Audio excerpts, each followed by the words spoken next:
This is a Reader's Digest version containing many of the interesting parts of the Flat Earth theory. For those who have already started seeing things with new eyes, it will be mostly a recap, but there could be a few new angles you haven't looked at. For the rest of you who are new to this, the first question is invariably, is this a joke? Because it's a joke, right? And that's where we start, because it's one of our two basic childhood facts. 1 + 1 = 2, and the Earth is a globe. We're taught this before almost everything else, and that right there should give you a clue on how serious this secret is. But for those who have forgotten their history, here's the modified Men in Black version. For the first 4,000 years of our civilization, we believed that the Earth was a flattish disk, surrounded by a solid dome barrier called the firmament. All of the 5 major religions had their own version of this, and the churches enforced the belief. Then, around 1514, a man named Copernicus created a new model of the world. He stated that if the Earth was spinning around 1,100 miles an hour and circling the Sun at 60,000 miles an hour, the world was then round. And while the math more or less worked, there was a problem. It was 1500, and the technology to prove such a theory wasn't there. The first balloon to carry people wasn't invented until 1760. Sailboats were the only travel over water, and the fastest thing on land was a horse. But the new worldview was promoted and took hold. The religions adapted to handle the new reality, and life moved on. More importantly, the globe model was quickly introduced into the education systems. Over the next 500 years, the challenges to this model faded, to the point where the globe was accepted as universally as physical laws such as gravity. Read that again if you didn't absorb it.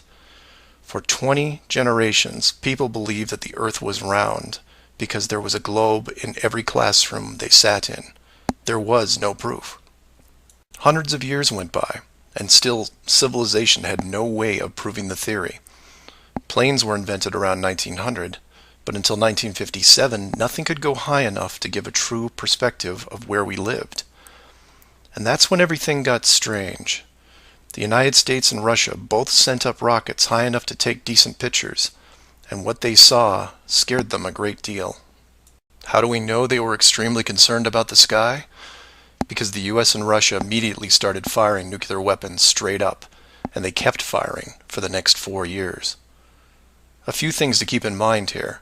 First, this was now 1958. Nuclear weapons were very expensive and hard to come by. These also weren't those nominal yield 20 kiloton toys we used on Hiroshima. This was high kiloton to low megaton, and we couldn't get them up fast enough. And the strangeness continued in other places. In 1959, only a year into the atmosphere bombardment, 10 nations, including the United States, made Antarctica off-limits to any colonization. A treaty was put in place and to this day remains intact. Over 50 nations now have signed off on this treaty. Do you know any treaty that has lasted that long between all industrialized nations? Moreover, do you know any piece of real estate in the world that is owned by no one? You would think at the very least one of the large oil companies would use their huge financial resources to explore this region, and yet they don't even petition the idea. The short version of the discovery is this. By 1958, the military had discovered the very solid upper and outer edges of our world, and had to create a way to put up "Do Not Enter" signs without looking obvious. It was tricky, but if there is one thing I have learned about the authority, it's that nothing is left to chance. Most of the work had already been done for them, so their job was primarily in the details. The sky part of the dome was much higher than commercial air traffic, so the only thing they had to worry about there was the space program, which is immediately militarized. The outer border had the natural benefit of not only an extensive ocean, but a scaling decrease in temperature and a steady increase in iceberg frequency to discourage ships, all leading to a permanently frozen landmass that could not be used for any form of agriculture. This ocean and ice layout had worked well for thousands of years because the technology of the current civilization didn't evolve quickly. Sailors avoided cold weather seas whenever possible, and oxygen levels get low enough to harm people, even on high mountains. The brilliance of the design comes in the simple fact that human males are corrupted by power. Corruption so total, in fact, that they would rather hide the world itself rather than risk their power on it. You could theorize that kings and popes were told of the world a long time ago. Maybe an ancient scroll or book. Perhaps an interdimensional being told the tale of what the world looked like. But this was all but dismissed, because even the most powerful leaders of the day couldn't reach the borders. And if they couldn't, what chance did the general public have? It's one thing to be told of the giant impenetrable dome, but it's a whole different animal when you finally stand right next to it. Then the tough decisions have to be made. Do we keep the secret? And how far are we willing to go to keep the status quo? Once they decided to keep the secret, no expense was spared. The rapid progression of rocketry science had to be addressed quickly, and so the moon missions were created. Matt from the NASA channel was right in his thinking that you needed the moon mission event to stage a picture of the Earth from deep orbit, and that couldn't be more true. Establishing NASA as the frontrunner of space exploration also diverted people who would have otherwise created their own space companies for profit. The best engineers, technicians, and pilots were recruited to the NASA space program. Once there, they were compartmentalized on a need-to-know basis. The astronauts know of the deception and are sworn to secrecy under the penalty of whatever motivates them. Private space programs are discouraged, sabotaged, or absorbed into the NASA fold. Private sector spacecraft are just not going to be allowed for several reasons. The most obvious is the collision with the dome itself. The telemetry data from such a mission would show an impact failure at a certain altitude, and if repeated, would raise questions NASA just isn't prepared to answer. There are 3 perpetual questions about our world that can't be eliminated, but avoided at all costs. These are the questions you should ask yourself and others if this protective layer is going to be lifted. I'd like to preface this with a thank you to Max Malone, a conspiracy hardcore who has a knack for boiling down debates to a single paragraph whenever possible. It was he who said, after over 50 years and thousands of hours of space travel footage, both by NASA and other countries, there is no exterior shot where the astronaut completes the simple act of panning the camera 180 degrees, let alone a full 360-degree sweep. This has never happened on any moon mission, exterior space station, nothing, ever. Statistics will tell you that this would have already happened by accident years ago, but it hasn't, and it won't. This is because of the rule they cannot break, the same rule that applies to television set shows that never show the fourth wall. Why? Because there is no fourth wall. Number 2. When you search online for pictures of the Earth from space, 95% of what you will see is a collection of artificial composite shots. In 2000, when I did this search, there was exactly 1 picture by NASA showing the bottom part of Africa and Antarctica. Now that picture is hidden within hundreds of simulated images. There are HD cameras everywhere, and no one is taking a shot of the Earth, because you can't get enough altitude to do it. Number 3.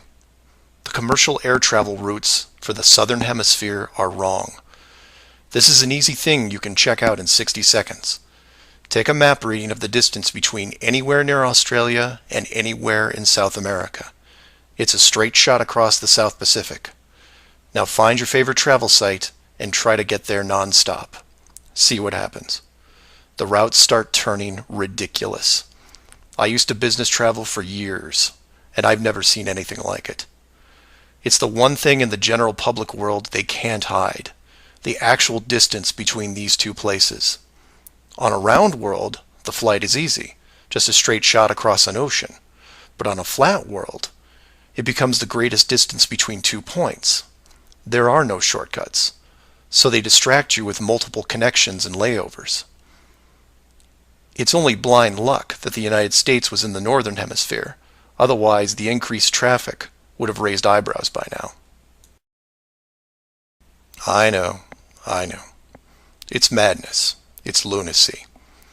There are people who will tell you straight to your face that all the leaders of the world are lizards, and yet these people laugh out loud when you say the words flat earth. I was, and still am, a huge conspiracy guy. I literally ran out of new tin hat topics to research, and I still wouldn't look at this one without embarrassment. But every time I glanced at it, there was something unresolved. And once I saw the near perfection of the whole plan, I was hooked. Do your own homework. Ask the questions. Get past the possibility and see if you can move into an even bigger picture. Like who built the dome and why. That's where it starts to get really interesting and things start opening up. I know I said years ago that the greater good was something that should be preserved. That JFK, Pearl Harbor, and 9/11 were inevitable. I still believe it, and I understand the decisions. The globe illusion, however, has run its course over the last 500 years. It's time to start again. If that means we end up getting the attention of who or what created this place and force the reset of the world, is that such a bad thing? I've put some links in the description that you might want to check out, like the current map projections used by the USGS, the United Nations logo, the Flat Earth Society, high-altitude nuclear tests, the Antarctica Treaty, among others. I'm not allowing ratings or comments on this video for several reasons. One, this topic seems to bring out the worst debates because of the initial denial. That, and I've seen dedicated trolls on the Flat Earth Society website who show up every day and say the same thing to new forum members. It's a joke. It's not serious. Nothing to see here. Kind of strange that there are full-time trolls on a site that has less than 500 members worldwide. That being said, please feel free to contact me at msargent23@comcast.net, or heck, just call 303-494-6631. I know no one uses the actual phone anymore, but I'll answer what I can.